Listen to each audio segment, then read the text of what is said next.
What's up? Hello, everyone. Welcome into Fantasy Filmball, the show where we turn movies into sports and sports into something we don't talk about here.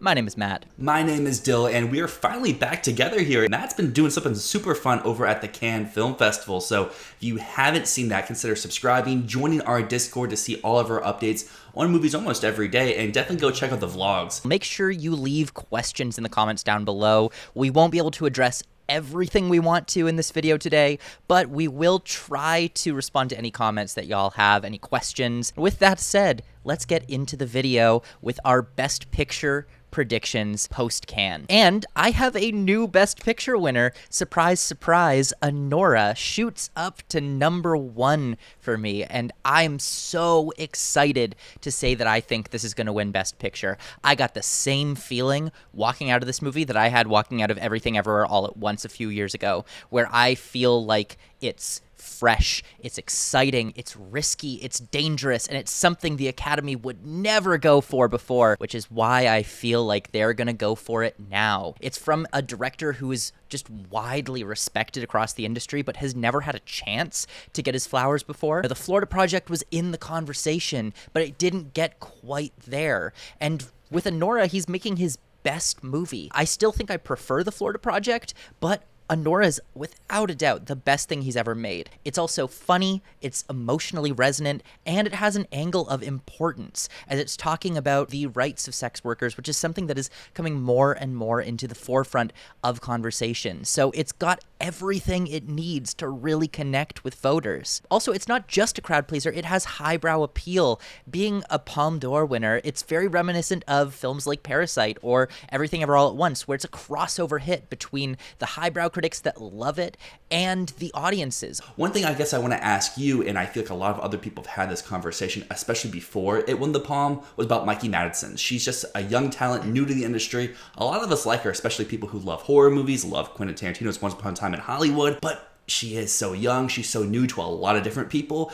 and if this movie isn't winning Best Picture like you think it might at this moment, do you think she can still make the cut? Let's just humor it for a second. We'll say the film is a little bit less strong than I think it is. I still think this does very well, and it doesn't matter that Mikey Madison is 25 years old, hasn't had a ton of serious credits, quote unquote, to this point. Brie Larson was 26 years old when she won her Oscar, and Room was not a top 5 Best Picture contender. Look back at this category year after year, people who aren't the most well-known performers end up getting nominations. Last year, Lily Gladstone was essentially a complete unknown, ended up being the second place almost winner in the category. There's also Cynthia Erivo, who was only known for Broadway before Harriet. You can look back at Felicity Jones, Jennifer Lawrence, Rooney Mara, who all got nominations for their breakthrough roles, and none of those were in top 5 Best Picture movies, and Rooney Mara wasn't even in a Best Picture movie. I don't think her being young, I don't think her being an unknown is going to hurt her whatsoever. I think she has the role for it. The acting branch really likes to take chances on new nominees, and this year I think we're going to be able to say welcome to the club, Mikey Madison. So the next film I'm going to talk about, I'm going to skip a few on my list because we don't need to talk about everything. There's nothing new with some of these movies, but I want to talk about the Nickel Boys. Amazon MGM has done really, really well with getting this type of movie in. A low nomination ceiling movie can't get a ton of nominations, but it can get solidly in there for what it is. Licorice Pizza, Women Talking, and of course, American Fiction last year outperformed our expectations for it. The Nickel Boys has this feeling of importance to it. There's a fresh voice behind it with Ramel Ross, who has previously only done documentary film, specifically one of the most interesting documentaries that I've seen in the last 10 years or so. And this potentially has the legs to be a major SAG ensemble push. But to move on to my next pick here for Best Picture,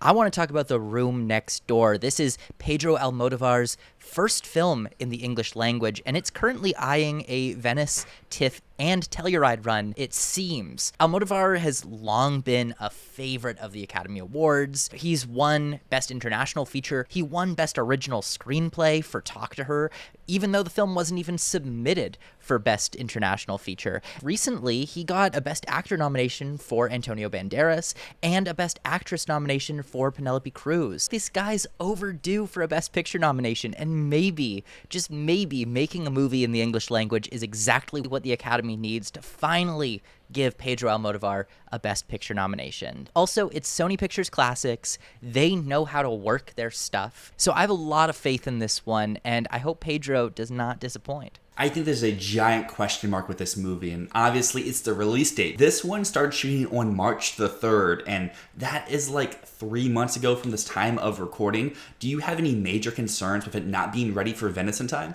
No, Parallel Mothers shot on the exact same time, and that was ready for Venice. I think they shot this one with the exact same intent, the same schedule that they had for Parallel Mothers, with the plan of having it ready for the fall. So if the Venice and TIFF lineup comes out and there's no Room Next Door, then sorry, bye-bye. The next film is Night Bitch. This is the Marielle Heller directed film starring Amy Adams as a woman who believes she's transforming into a dog after having a baby. At this point, it looks, to me at least, to be Searchlight's biggest contender. It has a really interesting premise, mixing body horror with themes of postpartum depression and motherhood. Marielle Heller came very close to a Best Picture nomination with Can You Ever Forgive Me? I'm also really intrigued by the move to theatrical from streaming and the confidence that Searchlight seems to be showing in the movie through doing that. I don't think that A Real Pain is a real thing whatsoever, and since I do have a lot of faith in Searchlight's campaigning capabilities, this is one that I'm watching out for. Let's say theoretically this skips out on Venice. Do you think it still has a path to the Oscars? Yeah, I do. I'll put a graphic up on screen here which shows kind of what Searchlight's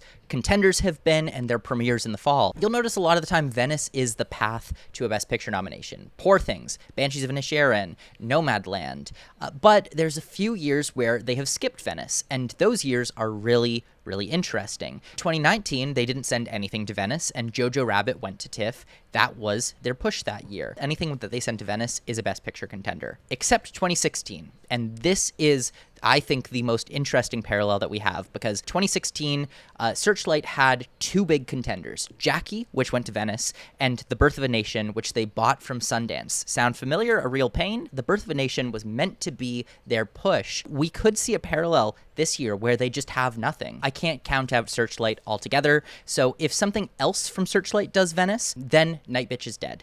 If nothing does Venice, then doesn't matter. I'm staying with Night Bitch until it premieres. The last film I'm going to talk about today is Emilia Perez. I've got this very shakily in my top 10. I'm not convinced. I've seen the movie and it feels like Society of the Snow, where it's just, I don't think it's really going to connect, but we're looking at how vacant Netflix's release schedule looks. It doesn't matter if they might not be trying to push things as hard. They have money. They have visibility. Emilia Perez can play really well to middle-brow voters who want to make a statement and are swept away by how crazy and wild this movie is. This is going to be huge on Netflix, and it's going to be controversial. It also has a pretty big nomination ceiling. It could get costumes, it could get song, it could get makeup. It's also probably the international frontrunner. The biggest thing I've heard out of Cannes, and especially with your review as well, is just how controversial this movie could be. Is it going to be like too much for general audiences? It has a very mixed reaction straight out of the fest, but all that to say, it did win 2 prizes, and it's the only film to win 2 prizes this year at Cannes. Yeah, it did win 2 prizes, which I have a bone to pick with, but that's not the point here.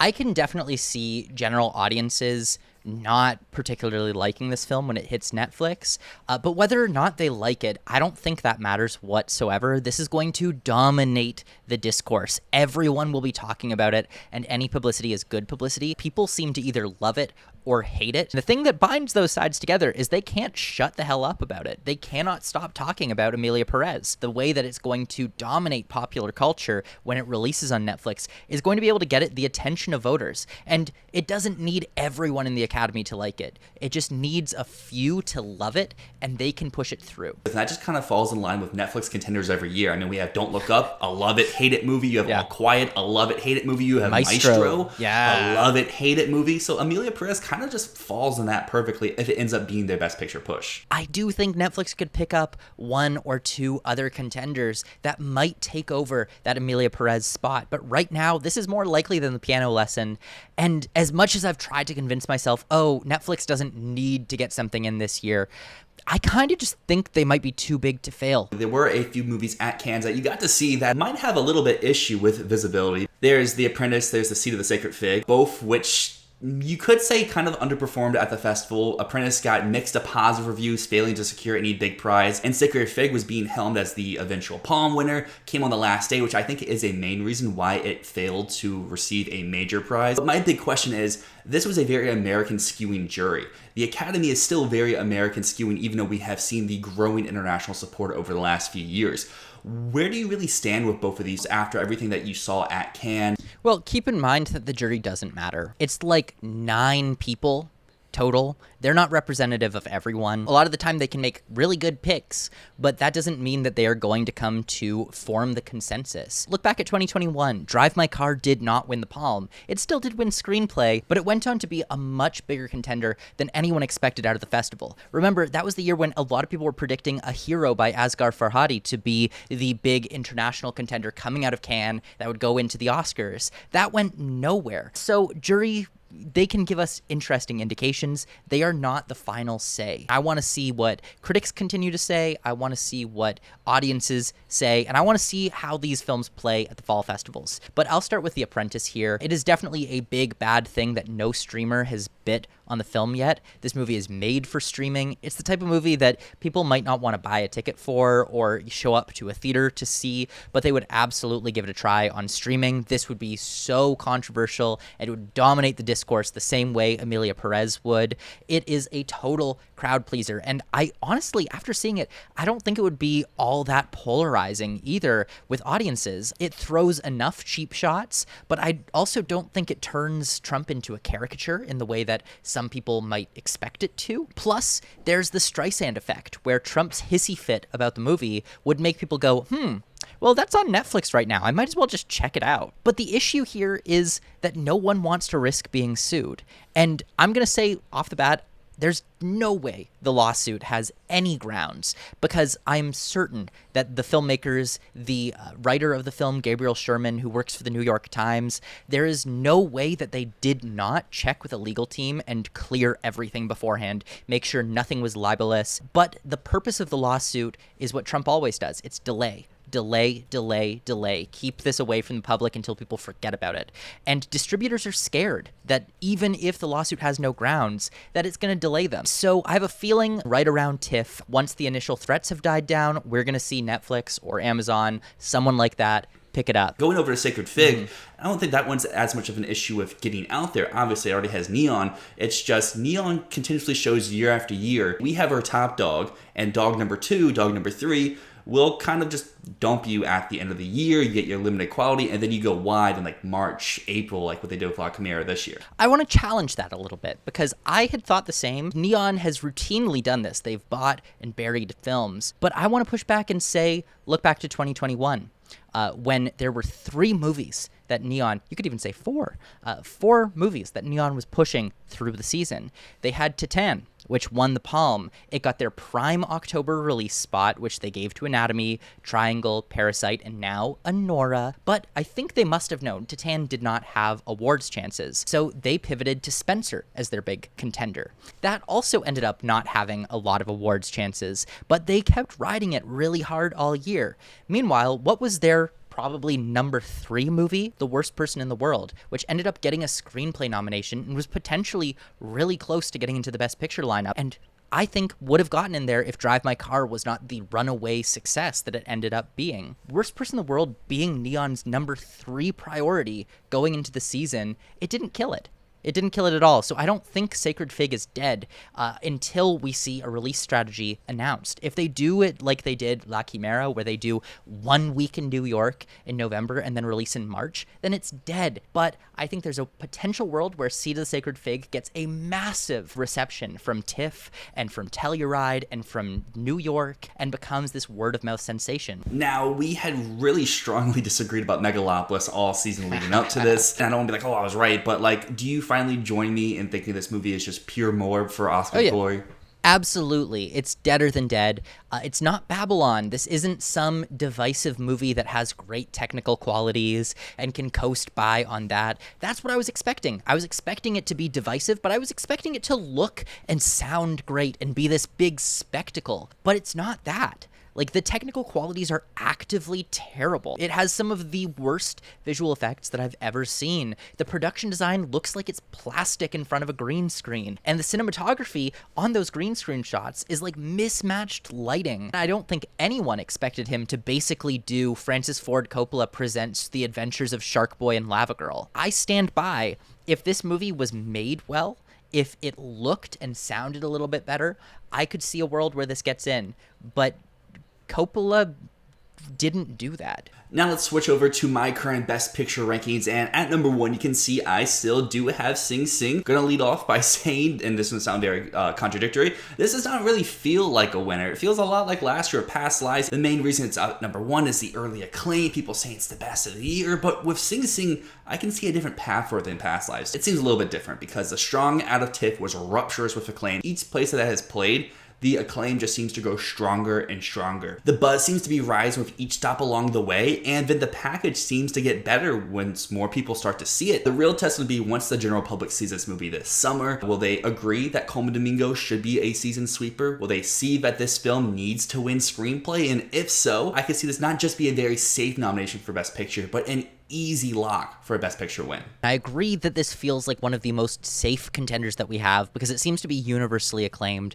But while people seem to really like this one, I just don't know if it's going to have the passion to win. I don't know if this is going to be the movie at the end of the year that people go, this is the absolute best thing that released this year. Do you feel confident that this is going to have that best of the year support to get that win? I feel like this is a movie kind of like Coda, but more specifically, kind of more like Spotlight or Green Book. These movies that don't need to win a bunch of awards. It just wins the right awards at the right time. I think the publics and critics can boost this one by pushing screenplay, pushing Domingo to be sweepers. At that point, the biggest prize that this movie needs is SAG Ensemble. That is the story for this movie, just like Coda that you mentioned. And when you get SAG, PJ, add that together, that seems like a great recipe for a Best Picture winner. Dune Part 2, let me dive into that one right now because this is a movie that everyone has seen, and for the most part, everyone agrees that it is phenomenal. The push for Denis to be recognized after his major snub for Part 1 could be the catalyst for Part 2 to not only be a contender below the line, but continue the trajectory laid out by Everything Everywhere, Oppenheimer for massive across-the-board sweepers to take the season. The biggest drawback of Dune Part 2 right now is the fact that it released almost a year before the Academy Awards. It is the second part of a series,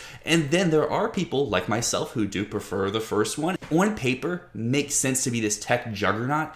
Its biggest areas of struggle are just going to be above the line. I do want to push back on what you said about there's a push for Denis to be recognized after his major snub for Dune Part 1. I don't know if there will be a push to recognize him. By the end of the year, I think he might kind of just be part of the shuffle where people go, oh yeah, he's also there. But I will say, do you think that the success of 2 major films back to back at the Oscars with Everything Ever All at Once, and then of course the major blockbuster of Oppenheimer last year, 2 big sweepers, 2 big tech juggernauts, do you think that's going to make it harder for this one to stand out as fresh or novel enough for a victory? That's definitely possible. I mean, and like I said before, this doesn't help that it's a Part 2 out of Part 3. So maybe Best Picture is too much of a reach for this film, but going back to Sing Sing that I mentioned in the last category, we could be returning to the years of Green Book, of Moonlight, of Spotlight, where the important movie is the one that takes the top prize off of the back of an acting prize, off of the back of its very impactful screenplay, and the more technically impressive film like a Dune Part 2, or the next movie I'll talk about, could be the blockbuster that takes director, takes a lot of these technical and craft categories. The fact that it came out so early in the year,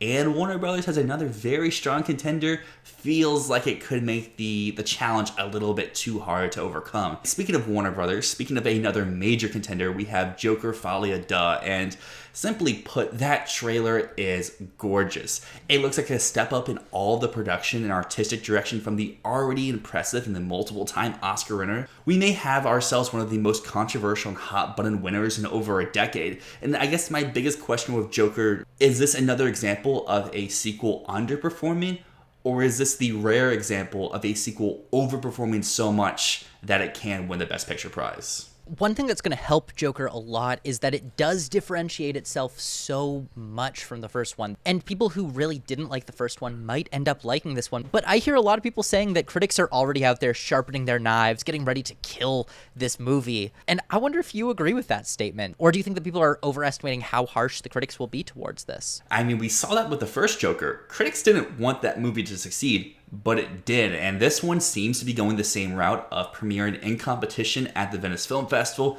Golden Lion repeat maybe seems a little bit extreme, but yes, no way. One thing I think this one seems pretty like on track for is the Volpe Cup. Like we could get back in line with that very accurate stat of Lady Gaga winning that award. Could go on to win the Oscar. And if she's winning the Oscar, you have all this technical craft work. Director switching it up. I think this movie will be just more universally liked than the first one was. And it seems like I've been talking a lot about these big spectacle movies, and our next film is a film a lot of people think is a giant spectacle, but Blitz, on paper, should be a lot of people's number one. The newest Apple TV film comes from a previous Best Picture winning director who should have a directing win, but does not, and it's a film set during World War II, starring an actress many people feel is overdue, but for some reason it feels like no one is predicting this, let alone to win Best Picture, but to really even be in the top 5 of the Best Picture race. And maybe it's due to the fact that it skipped Cannes, where a lot of people thought it would premiere. It was not on that Variety article to go to Venice, so if it's not at Venice, this doesn't feel like a TIFF movie. It's like, what festivals would this really go to? To me, you kind of just have to trust Steve McQueen. This film could come up short for Oscar glory for Best Picture, but I think some people are underselling this movie too much because it could still be a contender for multiple texts. While it's not a war-focused movie like some other films, it's so set place during war. So there will be a lot of craft work going on for bombings in the sound department, as well in the production design. The costumes will be period, as well as screenplay. Because if we look in the original category, now we have Anora, which I feel like most people would put at number 1. But after Anora, there's not a lot of contenders there. So Blitz could be a pretty easy number 2 in that category. I'm just a bit torn on the point that you said of we got to trust Steve McQueen. I'm sure he's going to make an interesting film. He always does. But outside of 12 Years a Slave, he has never been an Oscar contender. Since then, we keep thinking, oh, he will be again. But will he? I don't know. And I'm not sure what would make me trust him when I'm seeing nothing but red flags. They talked a big game about like, oh, we want this for Cannes, and then it wasn't at Cannes because they were re-editing it. And now they're not going to be at Venice, and maybe they'll skip fall festivals altogether. Those are definitely some major red flags there. I think if it skips festivals altogether, kind of like what you're talking about with Night Bitch before, is something I would very much take into effect and probably join a lot of people with moving this out of Best Picture, moving out of screenplay, out of acting, out of tech categories. But I just feel like McQueen is a director, while maybe Widows did not hit overall, I don't think that movie was ever meant for the Academy. And I think the Small Axe series, if one of those, or they were all edited together, was a form of motion picture that went to theaters, especially during that COVID year, I think it definitely would have landed him a nomination, maybe director, but definitely in the screenplay category. This is his return to an Oscar-y type of movie. You're right. The premise does sound very Oscar-y. I can't stop seeing the red flags. And speaking of red flags, this last movie has all of them, and that is Luca Guadagnino's Queer, because the biggest drawback is also like the most tantalizing aspect of it for me for awards chances. No distributor attached.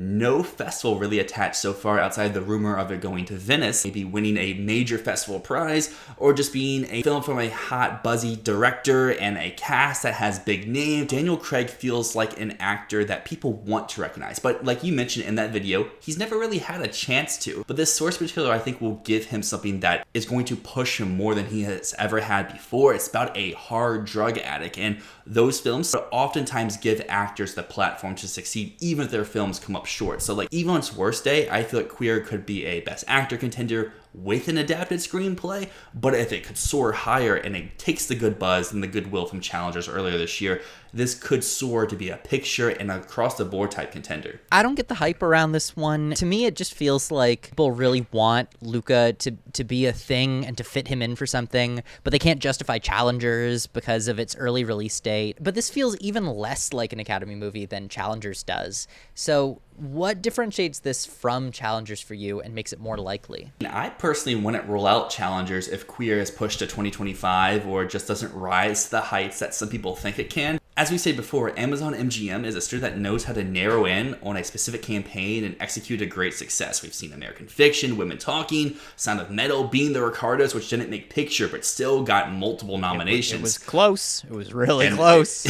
Yeah, all these films overcame massive hurdles and snagged nominations that most weren't expecting on the morning of. And obviously, MGM, they have Nickel Boys. And I mean, like, if Amazon decides to push challengers at the end of the day, like, all it needs is the right push, and it has enough to get in on a baseline. Like, we talk about MGM all the time: score, actress, screenplay, picture. And going back to Queer, if Queer gets the big distributor, that's the big thing for me. Is it Netflix? Is it Amazon? Is it someone else? Rumors are really A24. knows? This doesn't seem like an A24 type movie at all in terms of their awards prospects sort of thing, but maybe they see something in Daniel Craig, sort of what they saw with Brendan Fraser in The Whale. And this is not a picture player. It is a whale type too. It's where, hey, Daniel Craig, we want to award him. We have the presence, we have the platform, and maybe we can tag along another nomination or two. I noticed that Here is your number 11 at the moment. But Yeah. do you not see a major downside to the use of AI in the movie? Like, how is that going to be received by an industry that spent the last year and a half on strike fighting for protections against artificial intelligence? It has the potential for a major backfire. But we talk about Sony. They know what to do when they have the right thing. And personally, how I feel about Here is how a lot of people were feeling about Megalopolis before its release, where it could be a mega swing in the right direction from an acclaimed legendary director who's had a string of flops, or what Mega ended up turning into, which was a huge whiff to prove that this director's like in their hack era. At least to me, the premise around Here is what sounds so interesting. Yes, the use of AI could be a negative. It could also be spun to be revolutionary, like how it was for Avatar, where that was an AI, but it was a new form of visual effects that helped carry the film to new heights. And then, I mean, it's kind of become a meme at this point, but Eric Roth is writing the script, and he sometimes knows how to turn movies that aren't really contenders on paper into making them things. While I'm not saying this is going to win Best Picture or anything like that, but if Here soars to like the right levels that it could, Tom Hanks could be in line for number 3, which seems weird to say, but like, he has an angle. I just think, like you said, if they do brand it as like, oh, look at this new way of doing visual effects, I think that's going to make every single technician in the Academy revolt against the film. People want protection against AI, and so no matter how good it is, that's going to linger over the film like a specter. I do also notice The Piano Lesson remains at number 12 on your list. Do you actually have faith in it, or is this just a Netflix open slot? And if that's the case, why not put Emilia Perez there instead? Emilia Perez is very interesting to me, and I probably will move it up the further we go on into the season. My biggest thing with The Piano Lesson is it can snag an actor or two, maybe even screenplay, which I don't think it's going to get screenplay.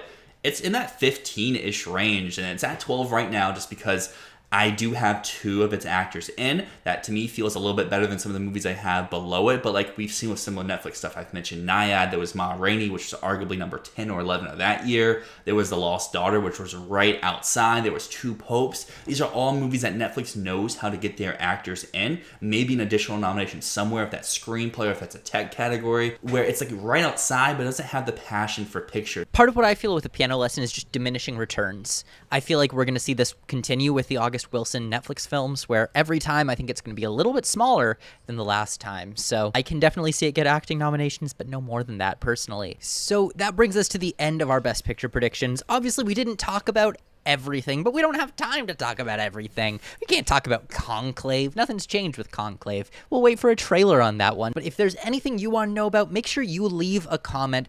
Ask us our thoughts on different things. We'll either talk about them in the next video, or we'll just respond to your comments. So, as always, thank you so much for watching. My name is Matt. My name is Dyl, and this has been Fantasy Filmball.